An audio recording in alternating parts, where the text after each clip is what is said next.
PA forces نے شہر میں مزاحمتی جنگجوؤں اور جوانوں کا تعاقب تیز کر دیا تھا، یعنی پکڑ دھکڑ، اور 30 سے زائد نوجوانوں کو گرفتار کیا۔ ان کی شناخت اگر دیکھی جائے تو مصعب الدمج، احمد ابو عمیرہ، واثق اسامہ اخباریہ، یوسف درویش اور محمود ابو نحل، فادی وحدان، ریدان الصفوری، محمود العلوب، جعفر عرعراوی، عمر حماد، محمد نبہان، حسان البدی، سعید عود، قدس جباران، احمد جعاسہ، احمد السعدی، محمد دبعی، محمد ابو عمیرہ، احمد ابو سرہ، محمد ابو طاہا، محمد سقیہ، ابراہیم ابو عزیز، طارق البلو، عدی جعاسہ، محمود العامر، جہاد طالب اور صہیب ترکمان کے نام وغیرہ شامل ہیں، جن کو جو ہے گرفتار کیا گیا ہے، اور ان کو گرفتار کرنے میں ظالم دہشت گرد صہیونی درندوں کو سپورٹ کیا ہے عباس ملیشیا نے، یعنی کہ فلسطینی اتھارٹی نے۔ ناظرین گرامی، چلتے چلتے یمن کی بھی بات کر لیتے ہیں، جہاں پر انصار اللہ کی ٹیم کو دہشت گرد تنظیموں کی لسٹ میں امریکہ نے شامل کیا ہے۔ ناظرین گرامی، جیسا کہ آپ لوگ جانتے ہیں کہ غزہ میں جب سے ظالم دہشت گرد صہیونی درندوں نے جنگ تھوپا، معصوم مسلمانوں کو، غزہ کی پٹی کے واسیوں کو ہر دن سینکڑوں کی تعداد میں جس طرح سے شہید کیا گیا، ایک منظم نسل کشی کی گئی غزہ کے پٹی کے مسلمانوں کی، ایسے میں یمن کے انصار اللہ نے بھرپور ساتھ دیا، جس کو تاریخ یاد رکھے گی۔ اب کل جمعرات کو امریکی صدر ڈونلڈ ٹرمپ کی جانب سے انصار اللہ کو ایک دہشت گرد تنظیم کے طور پر دوبارہ فہرست میں شامل کرنے کا فیصلہ کیا گیا۔ اس فیصلے کی مذمت کرتے ہوئے یمن کے انصار اللہ گروپ نے کہا کہ اس طرح کرنے سے اس خطے کے استحکام اور امن کی کوششوں میں کوئی فائدہ نہیں ہوگا۔ گروپ کی سبا نیوز ایجنسی کے مطابق انصار اللہ حکومت کی کابینہ کی سنا میں ایک میٹنگ کے دوران سامنے آئے۔ کونسل نے انصار اللہ کو غیر ملکی دہشت گرد تنظیم قرار دینے کے امریکی صدر کے فیصلے کی مذمت کی۔ ان کا خیال تھا کہ اصل دہشت گرد امریکہ ہے، جو 1 سال سے زائد عرصے سے غزہ کے بچوں اور خواتین کو جدید مہلک ہتھیاروں اور سیاسی اور میڈیا کوریج کے ساتھ قتل کرنے میں اسرائیلی دشمن کے ساتھ نہ صرف شریک تھا، بلکہ معصوم مسلمانوں کو قتل کرنے کے لیے ہر مہینے اپنے ہتھیار بھیج رہا تھا۔ یہ فیصلہ خطے میں استحکام، یمنی عوام کے لیے ایک منصفانہ اور باعزت امن کے حصول کے لیے اقوام متحدہ کی طرف سے اسپانسر کی جانے والی امن کی کوششوں کے لیے کارگر نہیں ہے۔ انصار اللہ حکومت کی وزراء کونسل نے دنیا کے آزاد لوگوں سے اس درجہ بندی کے فیصلے کی مذمت کرنے کا مطالبہ کیا،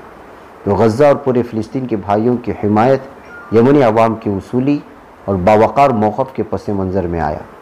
ایک صدارتی حکم نامے کے تحت امریکی صدر ڈونلڈ ٹرمپ نے بدھ کو فیصلہ کیا کہ ایران کی حمایت یافتہ انصار اللہ کو یمن میں ایک دہشت گرد تنظیم کے طور پر دوبارہ فہرست میں شامل کیا جائے، جبکہ سابق صدر جو بائیڈن کی انتظامیہ نے انہیں فہرست سے نکال دیا تھا۔ بہرکیف ناظرین گرامی، جس طرح سے یمن کے انصار اللہ نے سپورٹ کیا غزہ کے مظلوم مسلمانوں کی، اور جس طرح سے دانت کھٹے کر دیے برطانیہ کی، امریکہ کی، اسرائیل کی، وہ تاریخ میں لکھے جانے کے مترادف ہے، اور تاریخ میں لکھے جائیں گے۔ دنیا کی کوئی بھی طاقت غزہ کے مظلوم مسلمانوں کے ساتھ کھڑے ہونے کے لیے ڈر رہی تھی، یہاں تک کہ کچھ بولنے کے لیے ڈر رہے تھے۔ ایسے میں اپنی سرزمین سے اسرائیل کے یافا ایئرپورٹ پر، اشدود پر اور تل ابیب پر براہ راست نشانہ بنا کر کے نہ صرف نقصان پہنچانے کی کوششیں کی گئی اپنی سرزمین سے، بلکہ بحر احمر سے گزرنے والے ہر دشمن کی جہازوں کو تباہ و برباد کیا گیا، ڈرون کا استعمال کیا گیا، میزائل کا استعمال کیا گیا، کھربا کھرب کا نقصان پہنچایا گیا دشمنان اسلام کو۔ یہ واقعی میں قابل تعریف تھی۔ تو ظاہر سی بات ہے کہ ایسی صورتحال میں انصار اللہ کو یہ دشمن کیسے قبول کر لیتے، اس لیے ان کے آس پاس اس وقت زمین کو تنگ کرنے کی کوشش ہو رہی ہے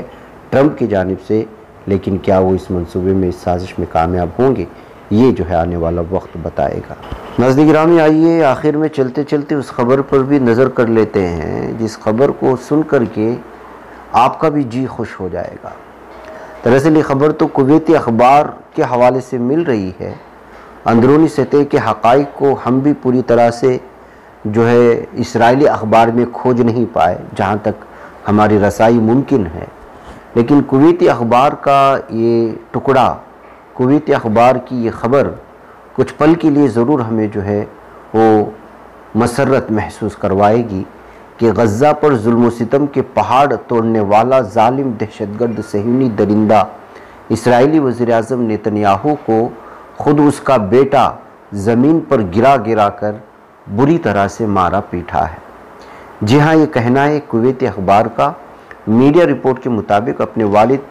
اپنا باپ وزیر اعظم نیتنیاہو کو زمین پر گرا کر مار پیٹ کرنے اور اس کا گلا گھونٹنے پر یائر نیتنیاہو کو اسرائیل سے باہر بھیج دیا گیا تھا۔ کویتی اخبار الجریدہ کے مطابق باپ بیٹے میں ہاتھا پائی کا یہ واقعہ حماس کے 7 اکتوبر 2023 کو اسرائیل پر حملے سے پیش آیا تھا۔ وزیر اعظم کی حفاظت پر مامور ایک سینئر سیکورٹی اہلکار نے نام ظاہر نہ کرنے کی شرط پر الجریدہ کو بتایا کہ واقعے کے وقت خاتون اول سارہ نیتنیاہو بھی وہیں موجود تھی۔ اس کی چیخنے کی آواز سن کر سیکورٹی اہلکار موقع پر پہنچے اور گتھم گتھا باپ بیٹے کو ایک دوسرے سے علیحدہ کیا۔ بیٹے کی جانب سے گلا گھونٹے جانے کے باعث اسرائیلی وزیر اعظم کی حالت غیر تھی اور انہیں درست طریقے سے سانس لینے میں تکلیف کا سامنا تھا۔ سیکورٹی اہلکاروں نے وزیر اعظم کو پانی پیش کیا، لیکن مسلسل کھانسی کی وجہ سے نیتنیاہو نے الٹی کر دی۔ ان کی طبیعت بحال ہونے میں کافی وقت لگا۔ اس واقعے کے بعد اسرائیلی وزیر اعظم کے جارح مزاج بیٹے یائر نیتنیاہو کو امریکی ریاست فلوریڈا کے شہر میامی بھیج دیا گیا تھا۔ تو ناظرین گرامی، اس طرح سے کی یہ خبر اب جو ہے الجریدہ کویتی اخبار میں شائع ہوئی ہے، جس پر الگ الگ تبصروں کے ساتھ شیئر کرنے کی کوششیں ہو رہی ہیں، جبکہ اس سلسلے میں وہ اخبارات جو یہودی اور اسرائیلی ہتھوٹی میں ہیں وہ اس سلسلے میں کوئی خاص خبر پیش نہیں کر پائے ہیں۔ میں ناظرین گرامی، کویت اخبار کے حوالے سے، الجریدہ کے حوالے سے ملنے والی اس خبر کو آپ لوگوں کے سامنے پیش کرنے کی کوشش کی ہے کہ واقعہ حال فی الحال کا تو نہیں ہے، لیکن مجاہدین کی جانب سے اسرائیل پر جو پہلا حملہ ہوا تھا اس کے بعد یہ معاملہ پیش آیا تھا، اخبار کا یہ کہنا ہے۔ مجھے اجازت دیں ناظرین گرامی، السلام علیکم ورحمۃ اللہ وبرکاتہ۔ یہ بچ پاتا ہے کوئی صحافی کی نگاہوں سے، ملاتا ہے یہ لوگوں کو محبت کی پناہوں سے، کرم اور درد مندی کا ہے ایک سنسار، سیدھی بات عزیمت جرأت و ہمت کا ہے اظہار، سیدھی بات عزیمت جرأت و ہمت کا ہے اظہار، سیدھی بات۔ یہ چینل حق نگر بن کر کچل دیتا ہے فتنوں کو،